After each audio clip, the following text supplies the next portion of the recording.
Hello साथियों, welcome back to my channel Lakshya academy.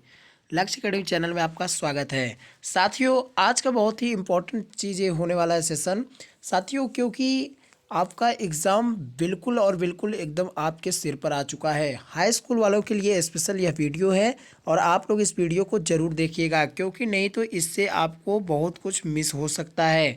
तो इसके वास्ते साथियों मैं आपको बताऊँगा यही चीज़ कि अब तक आपने साल भर पढ़ाई की, लेकिन अब आपको करना क्या है। महत्वपूर्ण भूमिका जो हम आपको बता रहे हैं, ठीक इसी को आप तैयार करके जाइए।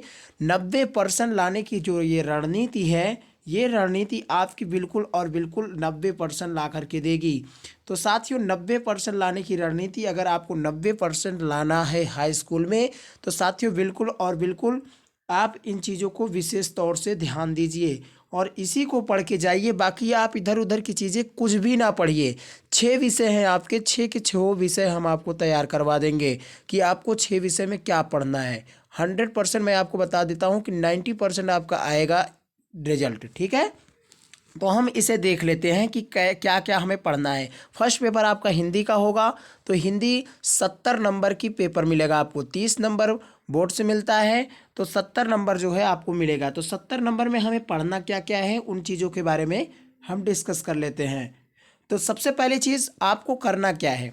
सबसे पहली चीज़, आप देखे भी होंगे कि ये जो है प्रसिद्ध लेखक और कवि तथा उनकी रचनाएं, जो आपके बुक में रचनाएं हैं, जो आपके लेखक हैं किताबों में, तो उनकी रचनाएं अब तक के आप पढ़े ही होंगे। कुछ तो आपको आता ही होगा, और नहीं आता है तो जो प्रसिद्ध है मैं उसको भी कवर करवा दूंगा। तो साथियों, इसे आप याद करके जाइएगा। कम से कम आपके 4 नंबर मिलेंगे। कितने मिलेंगे? 4 क्वेश्चन कम से कम आएंगे। प्रसिद्ध लेखक और पुस्तकें, ऐसे डायरेक्ट बन के आएगा कि कामायनी पुस्तक के लेखक कौन है, कामायनी किसने लिखा, तो ऐसे ही क्वेश्चन बन के आएगा। नेक्स्ट आपको क्या कवर करना है कि शुक्लोत्तर युग के 2 लेखक, शुक्ल युग के 2 लेखक कौन कौन से हैं। 2 लेखक के नाम आपको बिल्कुल कंठस्थ करके जाना है।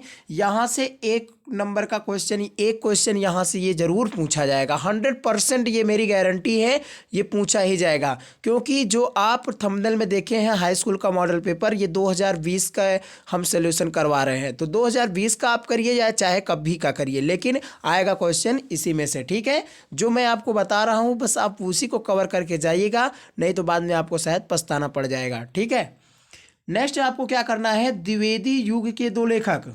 कौन से? द्विवेदी युग के 2 लेखक। द्विवेदी युग के 2 लेखक के बारे में आप ध्यान याद करके जाइए। एक लेखक आपसे पूछा जाएगा तो उसका भी आप 1 नंबर पा जाओगे। नेक्स्ट क्या है, छायावाद युग के 2 लेखक, इनको भी आपको 1 नंबर मिल जाएगा। इसके बाद में है रीतिकाल के 2 लेखक।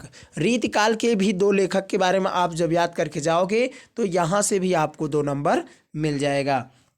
नेक्स्ट क्या है, प्रगतिवादी काव्य की 2 विशेषताएं, उनकी विशेषताएं क्या थी। यहाँ से क्वेश्चन बनता है, बस आपको 2-2 लाइन लिखना है, एक लाइन लिखना है। यहाँ से 2-2 नंबर पूरे पूरे मिलते हैं।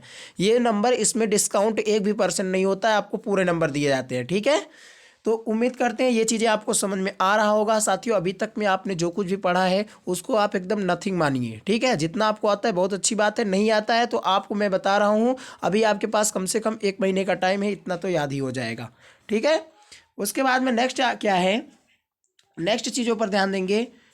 प्रयोगवाद काव्यधारा के 2 विशेषताएं, प्रयोगवाद काव्यधारा के 2 विशेषताएं, यहाँ से भी आपको 2 नंबर का क्वेश्चन पूछा जाएगा। नेक्स्ट इसके बाद में है निम्नलिखित का जीवन परिचय। जीवन परिचय, इसमें गद्य में आपको 3 लोगों का जीवन परिचय याद करके जाना है। यहाँ से किसी एक का पूछा जाएगा, ये 100% 3 में से एक तो फंस ही फंस जाएगा, चाहे वो आचार्य रामचंद्र शुक्ल का हो, डॉक्टर राजेंद्र प्रसाद, पद्मलाल पुन्नालाल बख्शी, 3 में से एक क्वेश्चन तो 100% फंस जाएगा।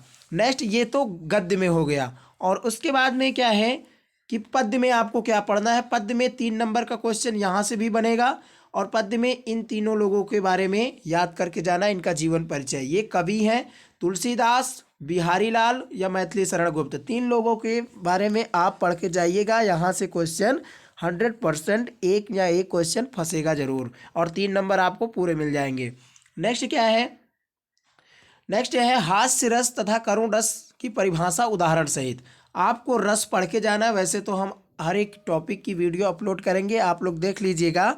और बाकी ज़्यादातर आपको रस में केवल हास्य रस का उदाहरण सहित पूरा याद करना है, और उसके बाद में करुण रस का उदाहरण सहित और उसका परिभाषा क्या होता है। यहाँ से आपको 2 नंबर मिलते हैं बिल्कुल, यहाँ इसमें एक भी पॉइंट की भी कटौती नहीं होगी, पूरे पूरे 2 नंबर मिलेंगे। नेक्स्ट क्या है, रूपक अलंकार और उत्प्रेक्षा अलंकार की परिभाषा उदाहरण सहित आपको पढ़ना है। उदाहरण जरूर याद करके जाइएगा, तभी आपको आएगा, नहीं तो पूरे नंबर नहीं मिलेंगे। नेक्स्ट क्वेश्चन, सोरठा तथा रोला की परिभाषा उदाहरण सहित, सबका उदाहरण याद करके जाना है। यहाँ ये सोरठा, रोला, अलंकार और ये रस, 3 चीज़ आपको कवर करके जाइए, 6 नंबर आपको मिल जाएंगे। ठीक है।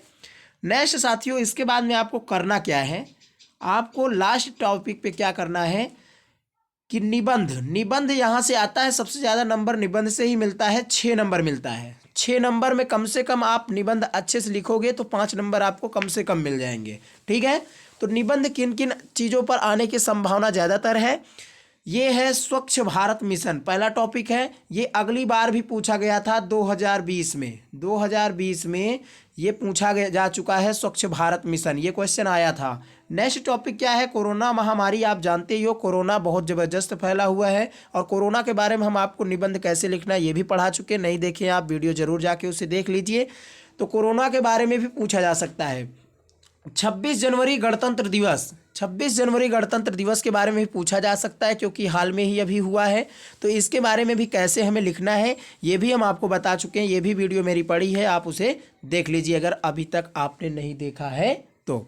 ठीक है। नेक्स्ट, इससे भी पूछा जा सकता है योग शिक्षा का महत्व क्या है। योग शिक्षा के महत्व पर आपसे निबंध पूछा जा सकता है एग्जामों में, तो इसे भी आप कवर करके जाइएगा। नहीं तो साथियों यहाँ से 6 नंबर आप इस प्रकार से 4-5 पढ़ के जाइए, इसे याद नहीं करना है, केवल आप पढ़ के जाइए या एक बार अपने हाथों से लिख करके जाइए, वहाँ पर पूरी का पूरी टॉपिक आपको याद रहेगा। और आप एक पेज भी लिख देते हो निबंध में तो आपका काम हो जाएगा, 6 में से कम 5 नंबर आपको मिल जाएंगे।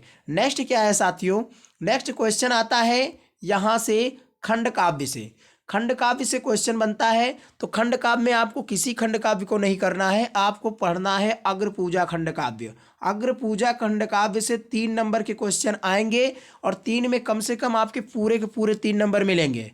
ठीक है। यहाँ से एक भी नंबर कटौती नहीं होगी, लेकिन अग्रपूजा खंड काव्य को आप पहले पूरी तरह से चैप्टर वाइज, टॉपिक वाइज पूरी तरह से उसको पढ़ के कंठस्थ कर लीजिए कि इसमें क्या बताया गया है, कौन किसका पात्र है, इसके बारे में ज़्यादा याद कीजिएगा, क्योंकि उसमें पात्र ही ज़्यादा पूछा जाता है। तो उम्मीद करते हैं साथियों यही आज का सेशन था, और इस सेशन में आपको कितने नंबर मिल जाते हैं, टोटल कितने मिलेंगे।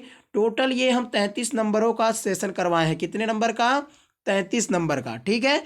70 में 33 नंबर ये आपके कवर होते हैं। तो 33 में उसके बाद में जो बचते हैं साथियों 37 क्वेश्चन, 37 नंबर। तो 37 में आपको हम बताते हैं कि उसमें क्या क्या चीज़ें आती हैं। जैसे हो गया विलोम शब्द, और उसके बाद में हो जाता है विलोम शब्द के अलावा जैसे आपके पास आ गया अनेकार्थी शब्द, संधि, समास। तो ये सब चीज़ें आपको एक एक चीज़ करके पढ़ना होगा, ये आपके ऊपर डिपेंड करता है। लेकिन जो चैप्टर में आपको पढ़ना है उसके बारे में हम आपको बता दिए कि ये इम्पॉर्टेंट है, इतना आप कवर कर लोगे तो कम से कम जो 37 बचते हैं ना, उसमें से आप अब तक की जो भी पढ़े हो कम से कम कुछ नहीं तो 25-30 नंबर के समथिंग में उसे भी कर डालोगे। तो आपके जो है टोटल इस प्रकार से हो जाते हैं, 70 में से आपके कम से कम 60 नंबर आपके यहाँ से तय हो जाते हैं। 60 नंबर ये हो जाते हैं, और 30 नंबर जो आपको प्रैक्टिकल का मिलता है, 30 में कम से कम 28 नंबर आपके ये हो जाते हैं। तो 60 और 28 कितना, 88 नंबर आपका बराबर में हो जाता है। और 88 नंबर आप लगा लेते हो हिंदी में तो बहुत अच्छी बात है साथियों, बेस्ट नंबर आपका आएगा। ऐसे में मिला करके आपके कम से कम 85-90 के कम से कम करीब में पहुंच जाएगा। ऐसे ही हम चैप्टर को आपको कवर करवा देंगे, बिल्कुल टेंशन लिए हुए बिना साथियों आप एग्ज़ाम दीजिए, बिल्कुल 100% गारंटी है कि आपका बहुत अच्छा मेरिट में नाम आएगा। ठीक है। तो उम्मीद करते हैं आज का सेशन आपको अच्छा लगा होगा। इसे लाइक, शेयर और सब्सक्राइब करना बिल्कुल मत भूलिएगा। ठीक है साथियों, अपने दोस्तों में जो अभी इधर उधर भटक रहे हैं, जिन्हें नहीं पता है कन्फर्म चीज़ें, उनके पास ये वीडियो ज़रूर पहुँचाएँ। ठीक है साथियों, thanks for watching, bye bye.